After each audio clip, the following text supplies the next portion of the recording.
Hello, everyone. It's another day. It's a bit cold today in Southampton. Probably sunny where you are joining from. So I'm Dr. Shah Siddiqui. I welcome you all for today's NVC live webinar.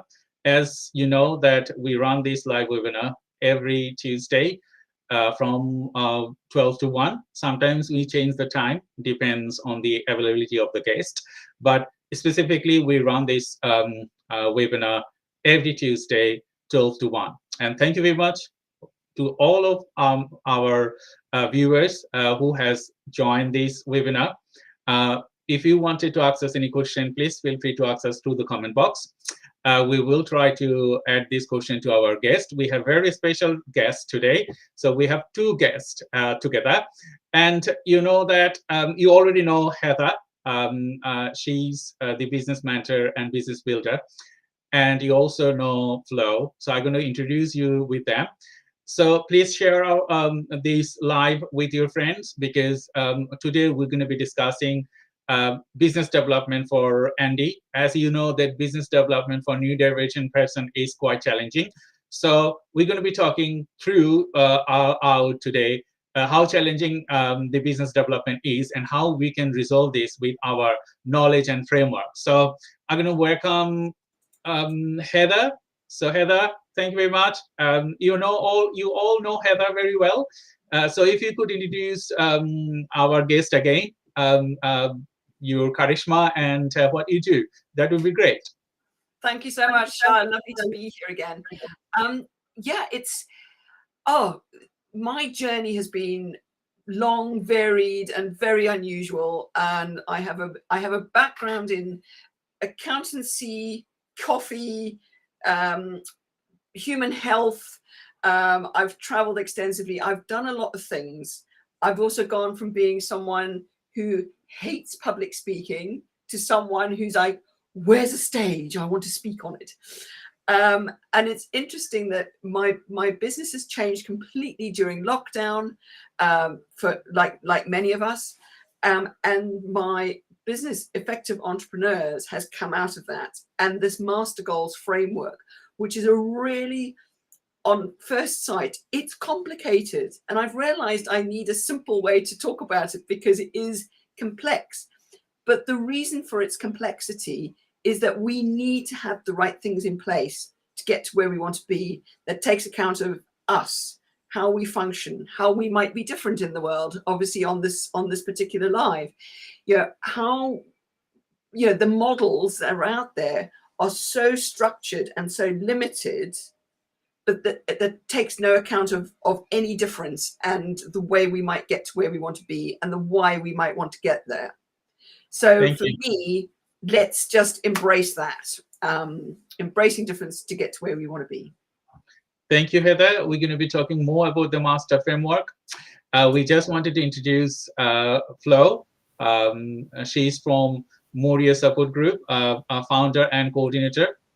And we wanted to discuss her struggles, and we wanted to discuss her business development, what support she requires as an Andy personal. So, Flo, thank you very much for joining this webinar. If you could introduce yourself to our guest, that would be great. Thank you. Hello, everyone. My name is Olufolake, or you can call me Flo. I'm the founder and coordinator of Moria Family Support Group, as Dr. Shah has said, and we are a group that provides confidential support for parents of children and young people 0 to 25 who have special educational needs or are neurodivergent or have any form of disabilities. We are based in Portsmouth. We've been running since 2017, so this year will make it 7 years that the group started.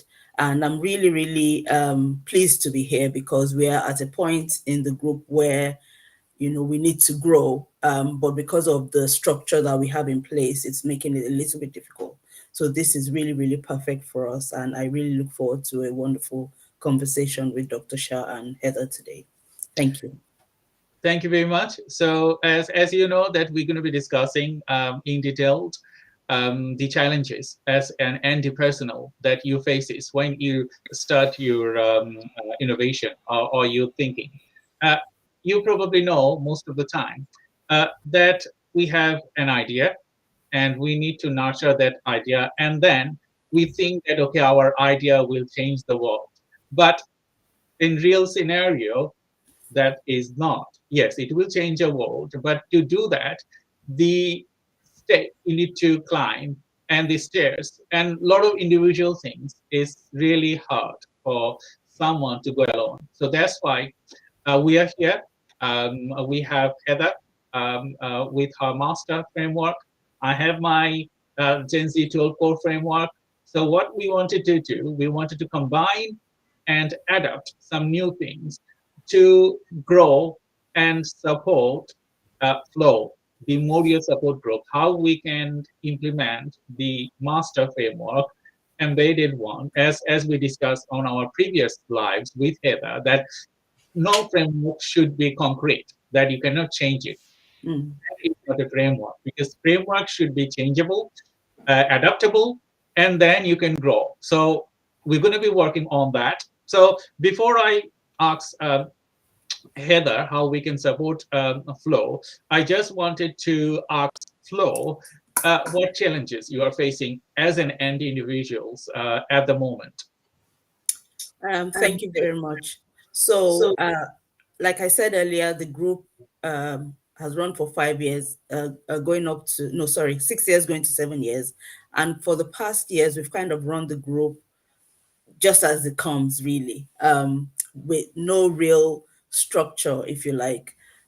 So we've kind of relied on the members of the group to do what they can when they can. That has worked for the beginning and up until like last year. But because of the growth that we're experiencing now, that's not working so much.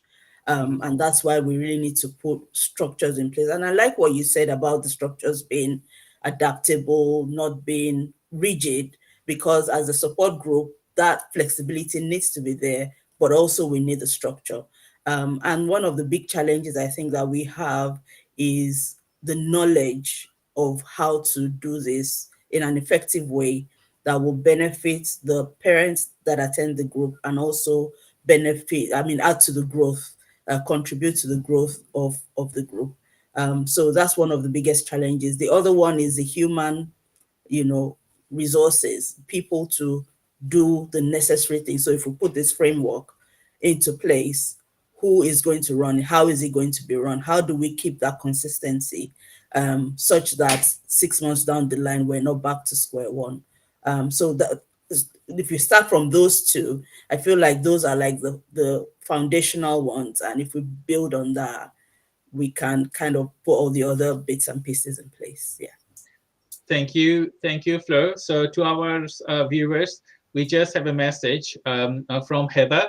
So if you wanted to contact Heather, you can see her details on the chat. So you can directly contact her. It will show. It is showing now. And we have a message from Mahabub. So Mahabub is our back office team. Thank you, Mahabub, for your message. He just said, welcome to Heather as well as Flo together. So before I jump into ask a question to Heather, I just wanted to let viewers to know we have a messaging here. So if you wanted to ask us any question, feel free to ask us through the comment box. And today we have Flo from the Moria support groups and Heather Very, the coach, I would say, the mentor. So Heather, if you wanted to ask any question to Heather, Flo, feel free to do that, because we wanted to make it very interesting and interactive, because as a coach and business mentor, I think you have that charisma to get out there to support her combination of your framework. So feel free to ask us. So I'm just going to add you to the main stage if you wanted to ask anything to Heather. Flo. So Flo, thank you for sharing this great, and it's fantastic the work that you're doing. Just want to celebrate that first off, because we need amazing people like you. You use the phrase the group. So could you just explain obviously you've got parents, you've got their children who are part of it. Who helps you deliver all the amazing work that you do? And is it all is it all done on a voluntary basis? Yeah, thank you very much, Heather. Yeah, everything we do is done on a voluntary basis. We work closely with a lot of organizations in Portsmouth who have been very, very supportive of us. For instance, if parents, so the group is parent-led, we would have a discussion, a topic will come up, and many times there'll be a theme of what parents are maybe struggling with or what they want to know more about. And we will approach the organization, the relevant professional or organization that will be able to provide the answers to the questions. So far, because a lot of these organizations are charity organizations or government-run organization or the NHS, we get that support for free. So that's been really helpful. So,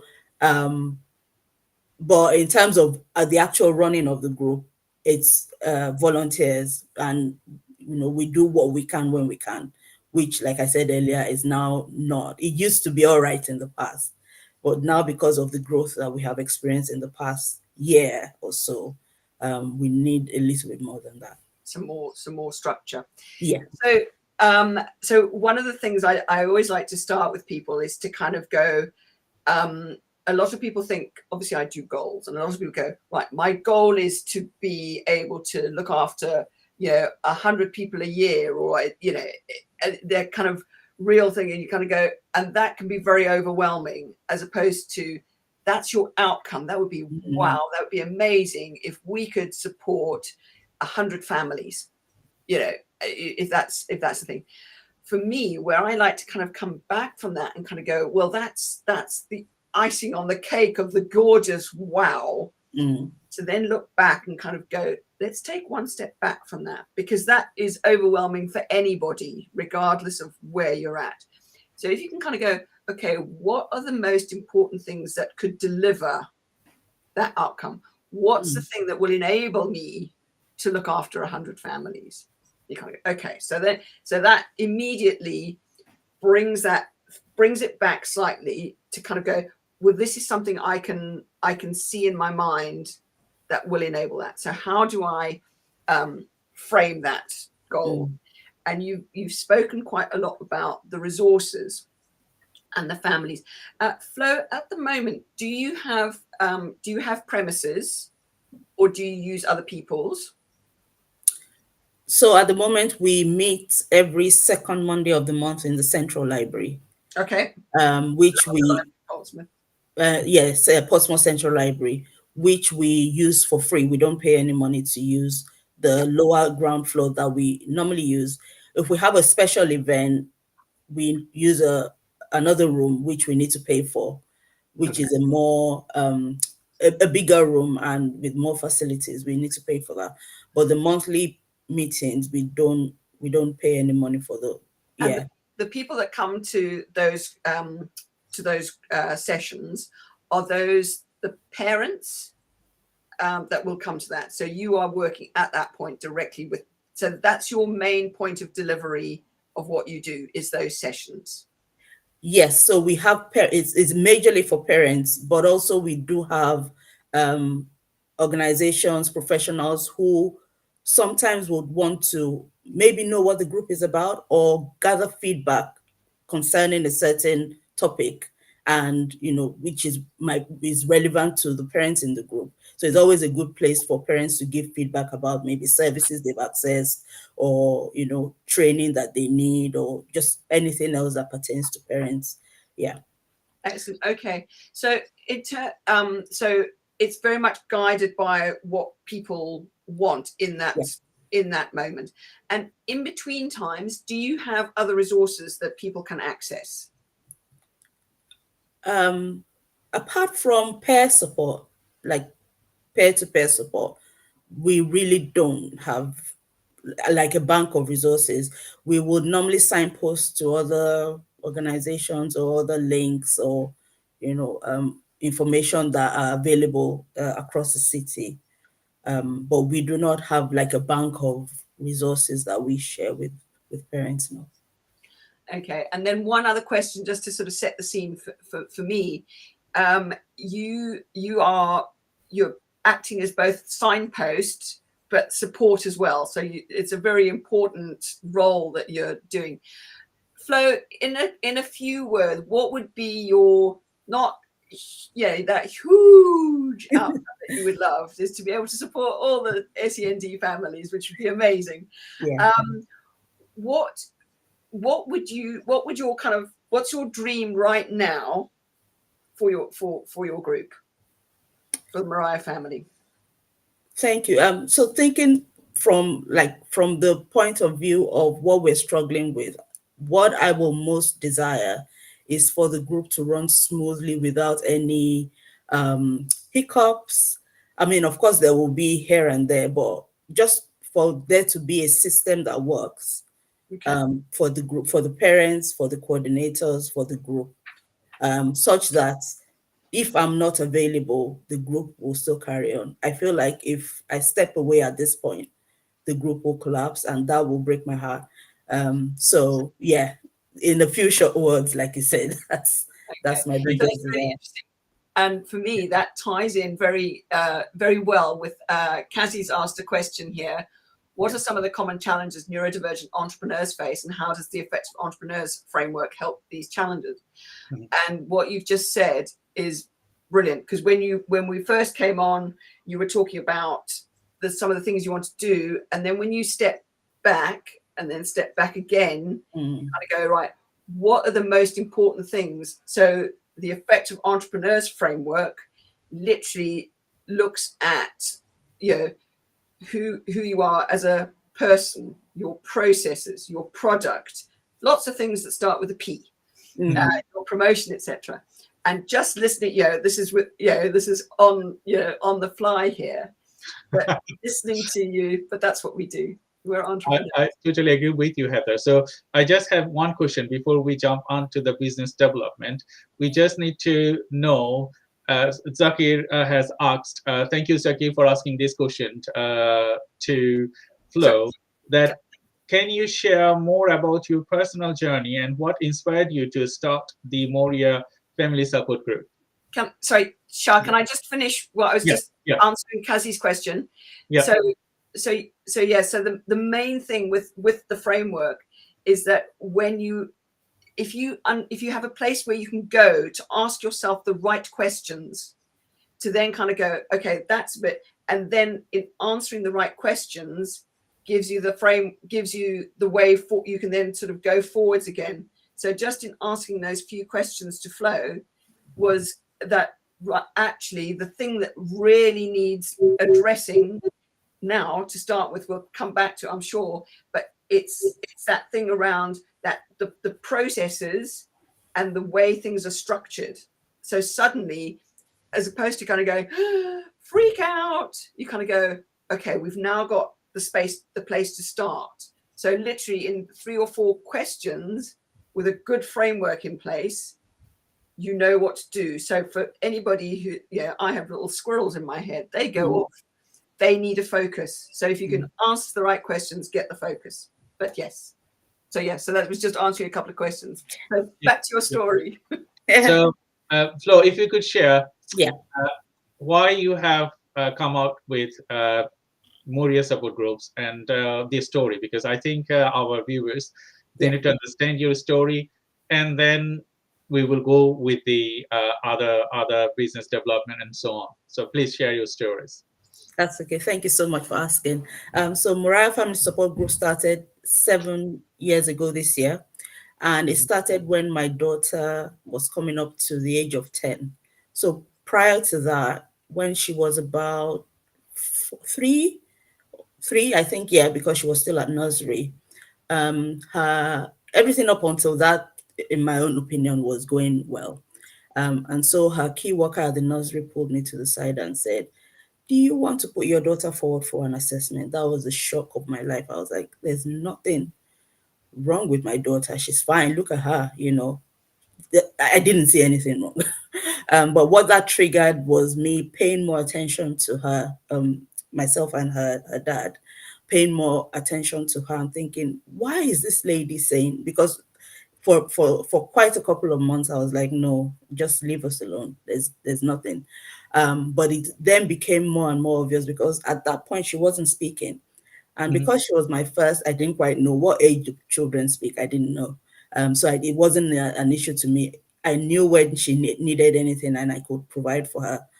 So I didn't have any trouble with her. She was a very calm baby as well.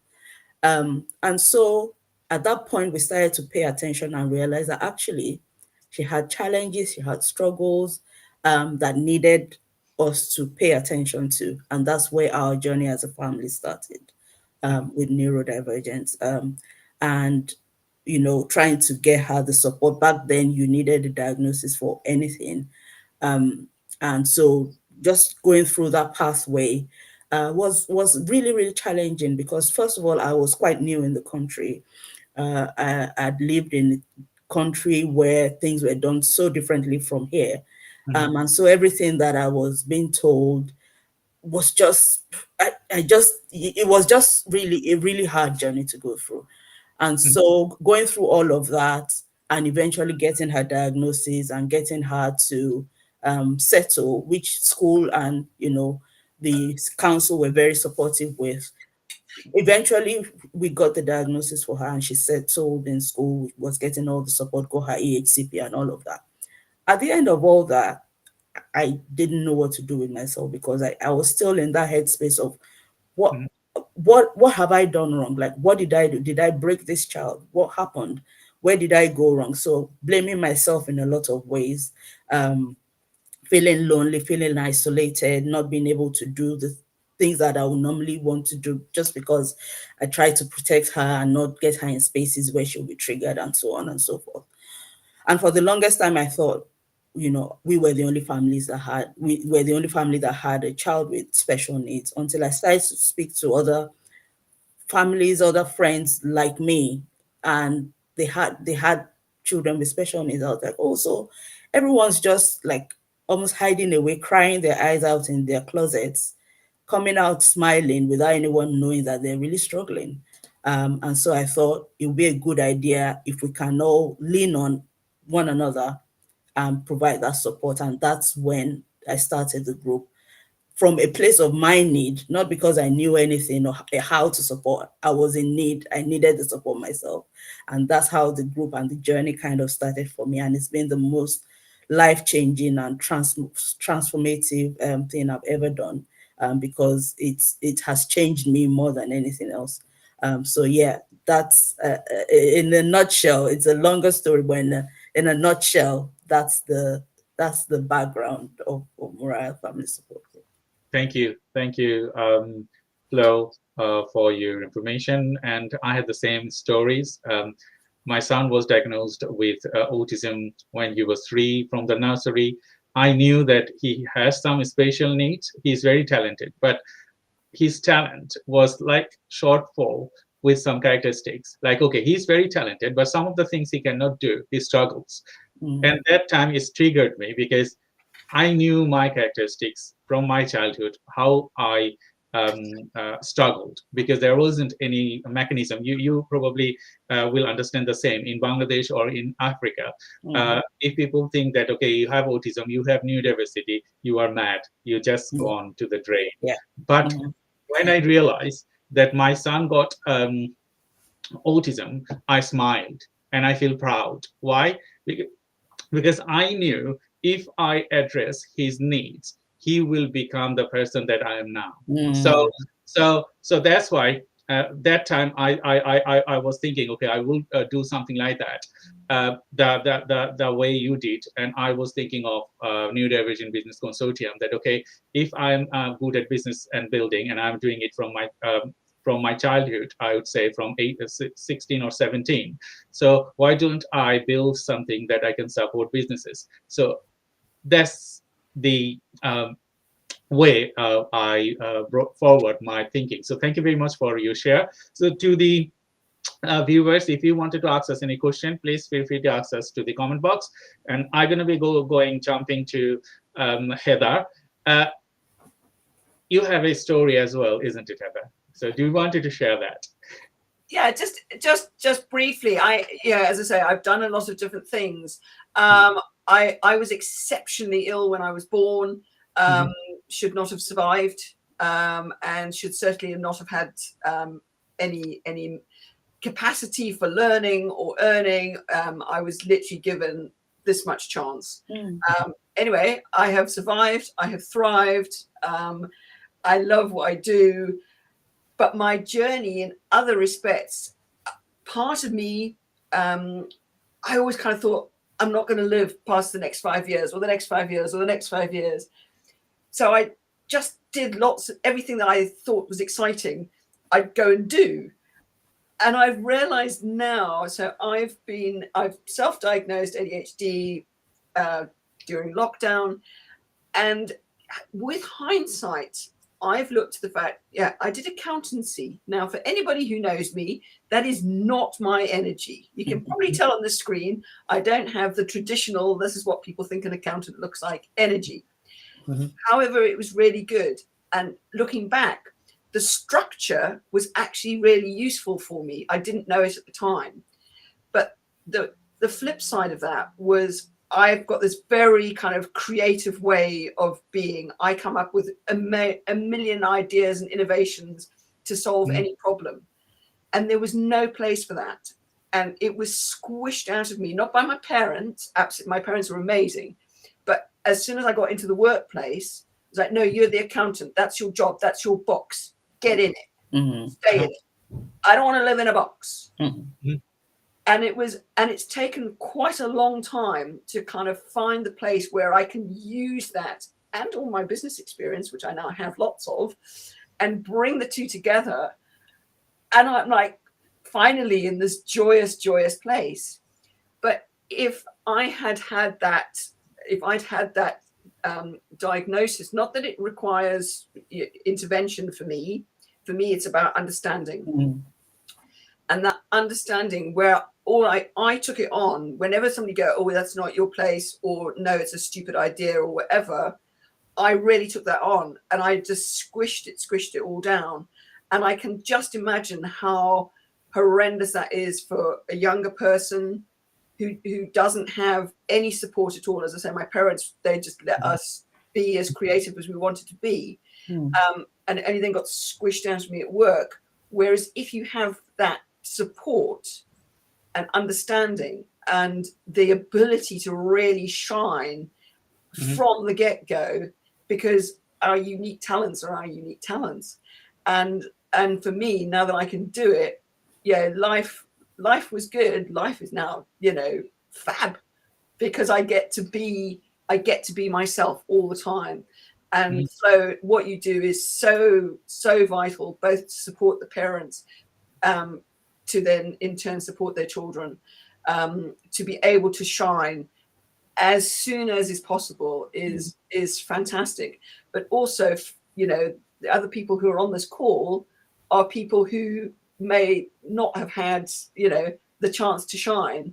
And for a lot of entrepreneurs, Shah, I know you know this, a lot of us end up in self-employment. We are entrepreneurs. We've got that creativity and that flair, because we haven't found a place somewhere else. But the challenges is that we don't necessarily have the business background and the business ability to really feel comfortable in doing that. So we're doing something like Flo. You're so passionate about it. You're so amazing at what you do. Thank you. But actually that business side of things can be scary, or it's an unknown, or I don't know how to do this. Where do I turn? And I think that we need to, and that's why these calls are so important, to kind of go, it's okay, but here's some tools. Here's some tools that will help you and support you to do what you do so brilliantly. So whether you're delivering services like Flo is to the community, or you are ND yourself, then it's like, right, let's make this journey a more joyous thing. I totally agree with you, Heather, because I suffered myself many years. And, yes, I was helped by many people, business mentors, and I got help from my supervisors. They were excellent academics, and I was like supported by them, and I could complete my PhD. And then I realized that, okay, I have wealth of knowledge. Yes, I have a lot of successes as well as failures. So why don't I develop a framework that I can support individuals? And you know that each neurodivergent person, they are different with their characteristics, with their thinking, and a lot of individual things. They are different. And I have found that, yes, you are different, but when you wanted to do business, you need a framework. My PhD and my work with individual people gave me the, I would say, privilege to address my issues, and the framework can solve issues. Doesn't matter is a master framework or doesn't matter is in the 12 core framework. You're going to be building, combining your own work if you can. If you cannot, then people like Heather, people like me are kicked in to support you. Some people they like to go on the flow, so they will learn and then they will grow. But that time is very extensive, because if you want to do like that, it will take years to understand, to learn from your mistakes. So we're just going to be jumping to another question to Heather. In that scenario, you have seen the similar population on the anti community that, okay, they don't want to trust people like you or business mentors or some other things. What is the positive about it, and what are the diverse effects it can bring? In terms of working with someone? In terms of working with someone and not working with someone, like person developing business. Yeah, and I've definitely done both. And as you say, the journey is so much longer. Hindsight, I kind of look back. It's actually one of our master goal steps is the story you tell yourself, but it's also the story of what was I thinking at that time that meant that I didn't make that decision, or I didn't. So how can I do things differently going forwards? For a lot of people, it's financial. So many people go, I'd love to have a coach. I'd love to do this. I'd love to do that. But financially it's totally out of reach. And I 100% get that. We've all been there. And there's lots of models out there also. So that's the one thing, is financial. There's also so much that's come out with, be a 6-figure, 7-figure, whatever business. I'm like, seriously? That is the desire of very few people. Yet this is seen as this kind of golden light that everybody should be aspiring towards. It's like, no, that's not what I want to do. It's not who I am. And it's overwhelming. And the stuff that they put in place is just not relevant. So I think it's finding the stuff that is out there, and it's trusting. There's some free stuff, but it's finding the right organizations, a bit like with what Flo does. Hers is the right organization for people who want that. So it's finding the right organizations where people can help, can give you the support that you need, can kind of go, it's okay, you're doing the right thing. Here's some ideas.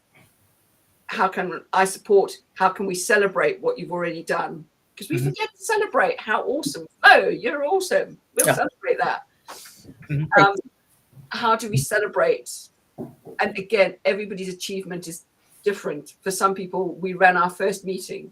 For other people, I actually managed to go to the meeting for the first time. Normally, I've been doing this from behind Zoom. I've managed to do this in public. I've managed to be in real life. That's incredible. So again, it's realizing that we're all on a different journey. If you don't get the support, so the other side of that, and I think that we know this in every aspect of life, is that when you've got someone in your corner that you can speak to, that where you feel safe, where you can be yourself, where you can tell your story, it's phenomenal. And the flip side of that is, if you can't do that, then you think you're the only person, like Flo when you first got your daughter's diagnosis. You feel like you're alone. you don't know where to turn, everything feels completely overwhelming, and you just, and you need that support, because actually then that has an impact on your own mental well-being. Is if you don't have the support that you know, or you think, I'm sure this is out there somewhere, there must be something for me. So whether it's high level business coaching or support for your family, or financial assistance, you kind of go, I'm sure there's something. So to not have that puts you in doubt. It puts you into that very sort of stressful situation, and it's distressing. So I think that the more we can signpost people, that we can put people in touch with the right thing, and also, and I think, and it's being in touch with the right people who can kind of go, actually, I'm not the person, I can't help you with this. You need to go see so-and-so because they are amazing with funding. Or you need to go see so-and-so because they are amazing with finding collaboration partners, whatever it might be.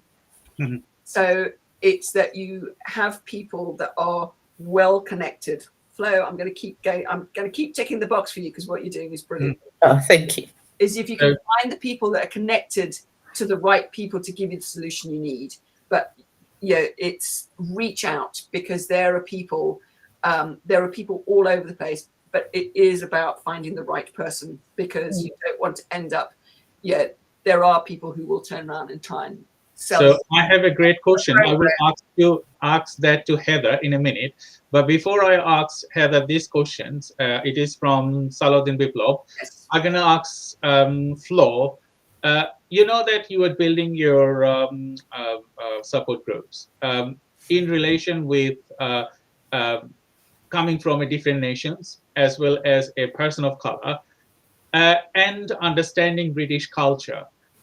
Where is your struggles? So if you could share your experiences, and then we're going to be coming to the questions that how master framework can address your challenges and goals and others, so on. So if you could share your experiences in relation with your culture as a color person here, and bringing your group together, where is your struggles? Thank you so much. I think one of the biggest struggles, especially at the beginning, was with the right networking opportunities.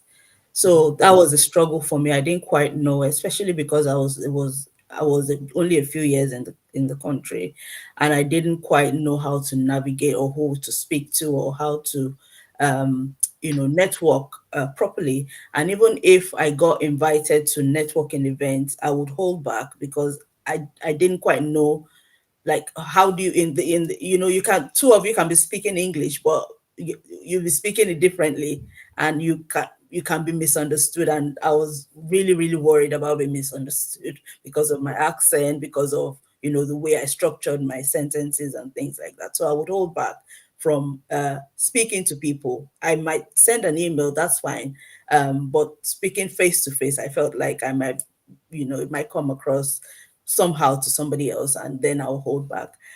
So that was a struggle. And also there was a little bit of bias sometimes, especially when you're meeting somebody for the first time, where sometimes there's like a block that you can't get through to the person because they don't maybe know how to communicate with you, and it makes it really hard to be able to pass across your message when there are barriers like that in terms of communication.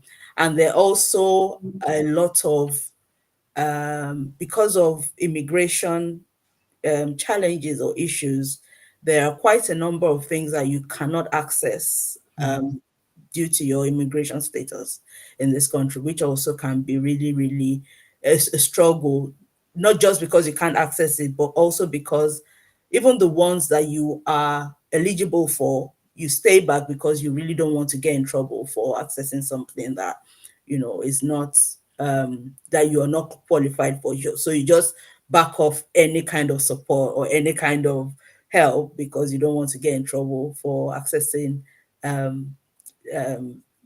things that you are not supposed to. representation as well now is a lot better. Back then, I couldn't see anyone else like me doing, things like this, and it was a bit difficult. I did get a lot of support from people from this country when I started. I couldn't have started without, but it was really difficult to find somebody who would see things from my points of view, especially from the religious, ethnic, cultural, all those other layers that come with doing things like this. So that was a bit of a struggle. And access to information, again, diff- a lot of things. I'll stop there for now, but those are like a few of the challenges that I've faced personally. You have pointed a lot of individual points here for us to talk about, because Heather is here, so we're going to be going to next questions. So before I jump into the next questions, to viewers, if you wanted to send your question, feel free to send us through the comment box. So we're going to be discussing, and this webinar is getting very interesting because we are talking about a lot of individual things, and I think as a listener, you will like it. And this is recorded on our Facebook, YouTube, LinkedIn, and X. So if you wanted to refer this webinar, any other of your colleagues or connections, feel free to do that. And we have today Heather Berry, the business coach and mentor, and we have Flo from the Moria support groups, and I'm Dr. Shah Siddiqui. And we run this webinar every Tuesday, so feel free to tune in and see what we are cooking and what we are discussing, because New Divergent Business Consortium is an organization to support you with your business development, to support you with your all other needs. So we have 7 pillars. If you go to our website, nbconsortium.com, you will see our 7 pillars, and we're going to be continued discussion with many of the topics that we need to know. So Heather, we have a question from Salahuddin Biplov. Thank you, Salahuddin, for sending this question to Heather. Can you explain the key principles behind the master goals framework and how it helps entrepreneurs achieve their goals? So if you could remind the struggle Flo has gone through, and how you could combine your framework to solve this problem, because I know there are hundreds of entrepreneurs out there. They are facing the same thing as a different culture, different religion, and a lot of other different things, and they wanted to settle here. How you can support them? Yeah, 100%. I mean, it's a huge question, and I'll try and make a simple answer. So then is the key thing with a master goal and the framework is that it's very comprehensive. Some of the frameworks out there are very simplistic, which I say delivers you a shed. A master goal delivers you a castle. Yeah. Mm-hmm. So it's very, when you look at it, you think this is really complicated and complex. Mm-hmm. But actually, when you break it down, it's broken down into 3 phases, which is initiate, which is about setting the right goal for the right reason to deliver to the goal that will deliver the outcome. So it's making sure you're focusing on the right thing. Mm-hmm. Then it's about implementing it, which is what actions do I need to be taking on a daily basis? Who's in my corner? How does my brain work in terms of managing my time? All of these type of things. So that's that implement bit. And then we do what we call integrate, because we're never only working on one thing. There's a load of things going on. So how do I make sure that I maintain the activity to get towards that particular goal, when I also need to be working on this goal and that one and 17 others? So for me, having that framework, so that's a very simplistic thing about the Master Goals framework, is that it's a whole framework where you literally you can fill in it in a load of little boxes to kind of go, this is where I must focus to get me to where I want to be. So for some people, if like me, you've got squirrels in your head, so long as I know what I need to do and I've got a plan of action to do that each day, I'm going to get there because I've set it up in the right way. I know what I need to do. But for me, implementation is my big struggle, that thing of doing things each day. And so that's where it's really important. And that's why I love I love the framework I've created because it's highly adaptable to each of us as individuals. Mhm. And we are also individual. I love zebra. Every single zebra is different. They all look the same, but they're different. So Flo, where you come in, where you kind of go, well, I've not only have I got the challenge of trying to find the right support for my daughter, but I've also got a cultural thing kind of going on. I've got other people's prejudice because of whatever. And kind of go, how do I do that?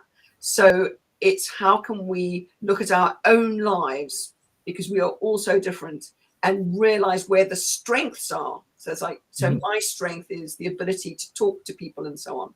So I use that as my superpower. Where can I use my superpower? Because I've got other things that are not superpowers. I hate calling them weaknesses. The things that are not superpowers that might bring me down, and how can I use the greatness in me to support that? So again, and that the master thing allows you to look at that. It's like, what are the things that will help me and support me when times are difficult? So it's super, super clever. And just a quick tip for people in terms of that communication thing, because I know it's hard. I've reached a point in life where I will literally stand up like an idiot and say anything, and I'll stick on a top hat and I'll do mad. I do it. Good mention. I do the same. But years and years ago, I was in a talk, and this guy stood up, and he had a really unusual accent. And he was a keynote speaker. So this is a guy who knew what he was doing. And he stood up there and he said, I need to tell you something before I start delivering my talk. He said, I speak really weirdly.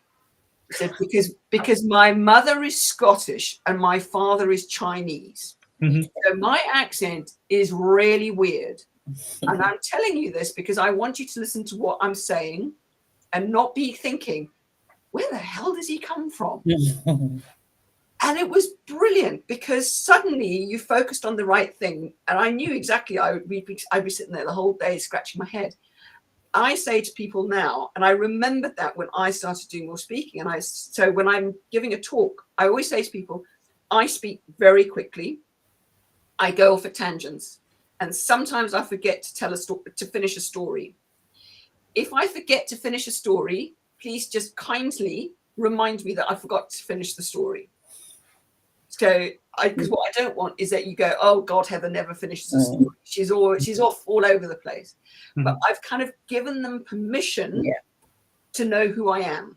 And I tell you what, since I've done that, I've not forgotten to finish a single story. That's really fascinating, Heather. And for me, when you're going into networking, and again, another just tip, just say where you're at, explain yourself. And there's no harm in doing that at all, because people are then interested. They go, oh, she's from there, or she's done this, or he's done the next thing.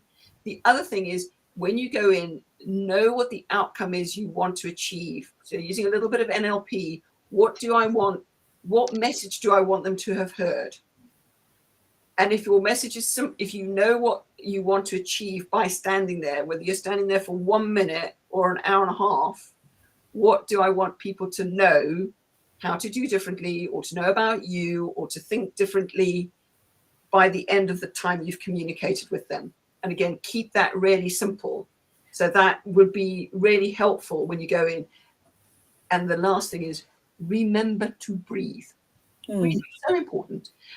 And I heard a lovely thing this morning, just in terms of that thing, is that the pause, don't think of it as a scary thing. Oh shit, I've forgotten my words. I can't remember what I was supposed to be saying. Think of it as part of the rhythm. Think of the pause as another word, but it's just a break. And then use it for effect. Don't get scared by it. Just use it as part of the rhythm of your talk. And then when you have a pause, people then listen to the thing you say after. So good. That's brilliant, Heather. That's brilliant. So we're going to be talking more on how you can build your business as an indie person. We have some more comments on the comment box. I'm going to be reading that through. But before I jump into reading those comments, thank you everyone for joining to this live webinar. As you know, we do this live webinar every Tuesday, 12 to 1, and sometimes we change the time due to the availability of the guest. But you know that most of the neurodivergent business builder, like Heather, like me, and there are other people in the community, we have our own way of thinking. We have our own way to develop things. So if you are a neurodivergent person and you wanted to develop your own way, uh, I know Heather for a long time now, and I also understand myself. So we will guide you through so you can change as usual your way. It is not going to be our way. It's going to be your way.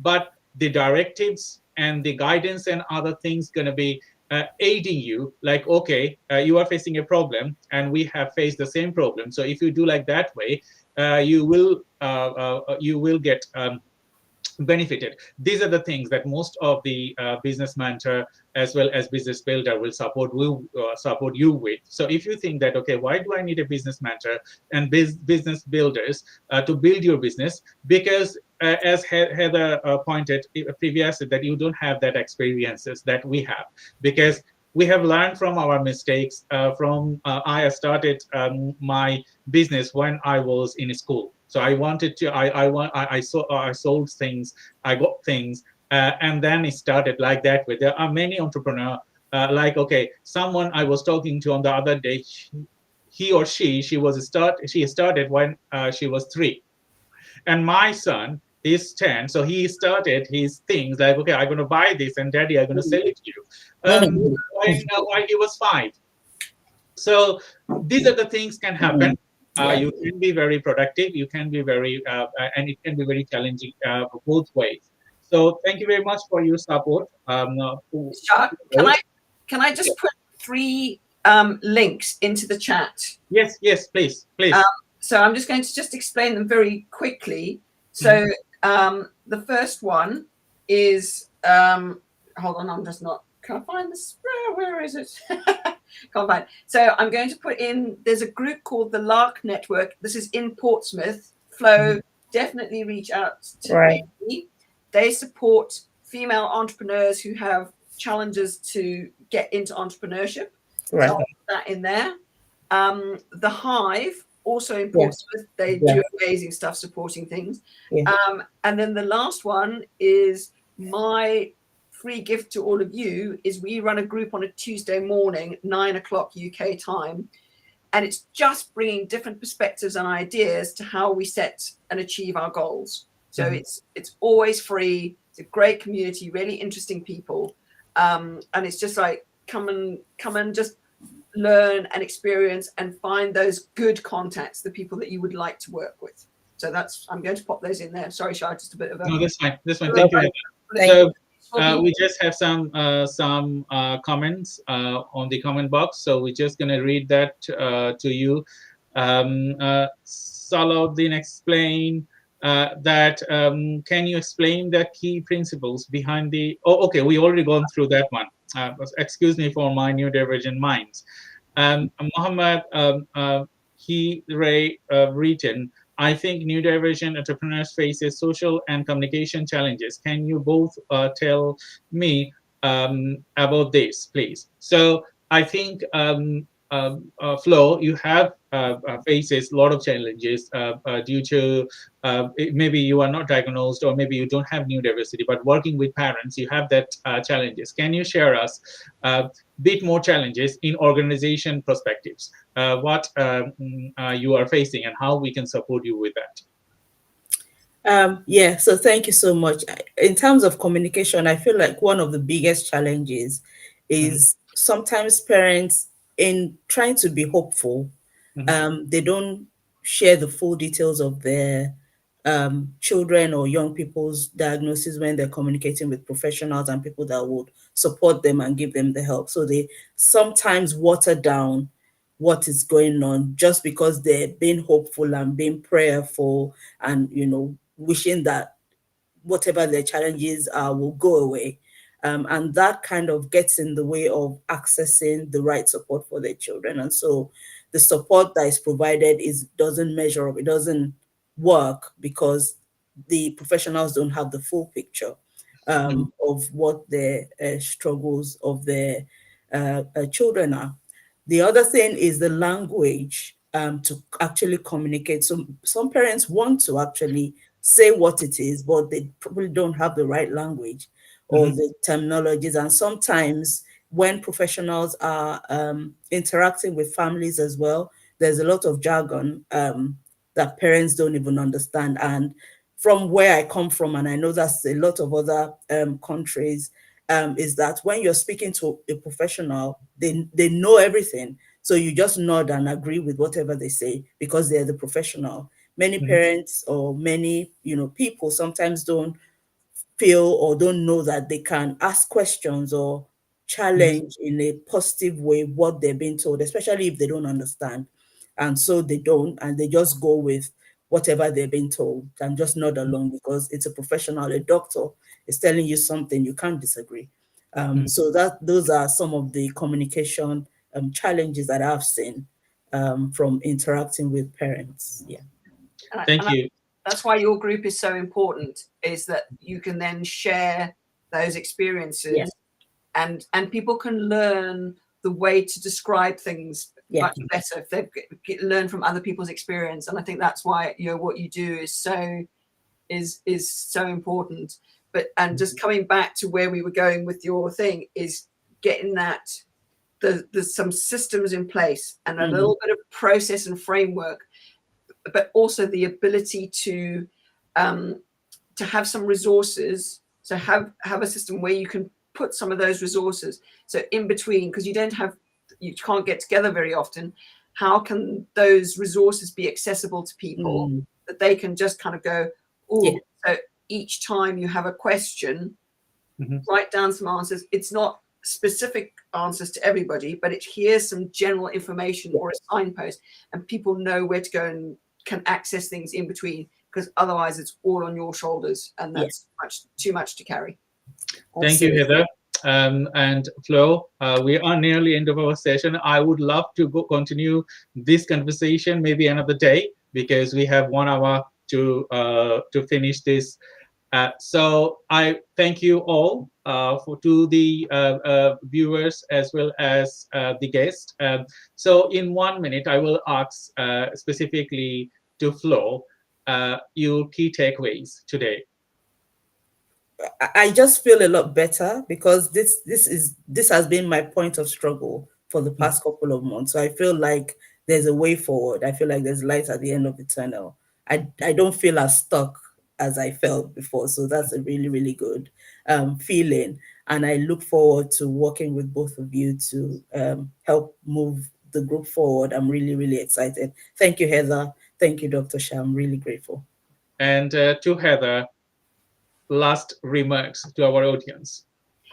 Thank you so much for Flo for that, and I think Flo's just perfectly demonstrated it's always a challenge to ask for help or to look out, but it's that big thing. It's like, I'm going to do this because there is so much out there. There's so much knowledge and talent and people wanting to contribute.